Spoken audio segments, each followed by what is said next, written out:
Méditation du 19 mars, de Pepsi à Apple. Nous sommes transformés en la même image, de gloire en gloire, comme par le Seigneur l'Esprit. 2 Corinthiens 3, verset 18. En 1983, John Sculley était le président de PepsiCo, la société derrière la boisson gazeuse Pepsi. Il avait une carrière prometteuse. Mais un jour, il a tout quitté pour devenir le président d'Apple. Alors, à ses tout débuts, dans son livre de Pepsi à Apple, il raconte que le célèbre Steve Jobs l'avait motivé à prendre cette décision en lui disant « Voulez-vous consacrer le reste de votre vie à la vente d'eau sucrée ou voulez-vous saisir une opportunité de changer le monde ?» Si tu peux aujourd'hui reconnaître la pomme mordue sur les téléphones portables, les ordinateurs et les tablettes, tu comprendras que Steve Jobs avait raison. Un changement similaire s'est produit il y a 2 millénaires en Palestine. Les disciples étaient un groupe assez disparate. Il y avait même parmi eux ceux que la société rejetait. Mais en un peu plus de 3 ans, ils sont devenus une équipe puissante qui a changé le monde de leur époque et qui change encore les cultures qu'elle touche. Qu'est-ce qui a provoqué ce changement? S'était-il inscrit à un cours rapide de leadership? Le Seigneur Jésus a-t-il utilisé une baguette magique pour les transformer en un clin d'œil?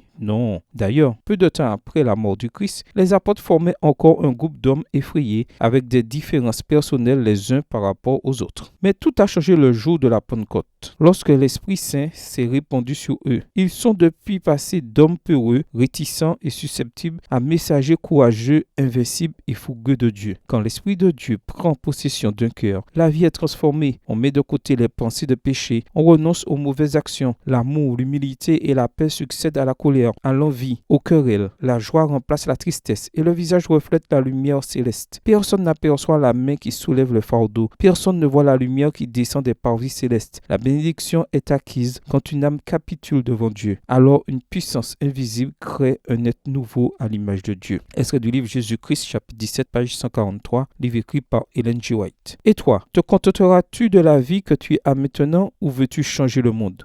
Dieu dit encore à travers Ellen White. Par la confession et l'abandon du péché, par la prière fervente et la consécration à Dieu, les premiers disciples se préparèrent pour l'effusion de l'Esprit Saint le jour de la Pentecôte. La même œuvre, mais dans une plus grande mesure, doit être réalisée maintenant. Extrait du livre Testimonies to Ministers and Gospel Workers, témoignages pour les pasteurs et les évangélistes, chapitre 71, page 607. Bonne journée à toi et que le Seigneur te bénisse.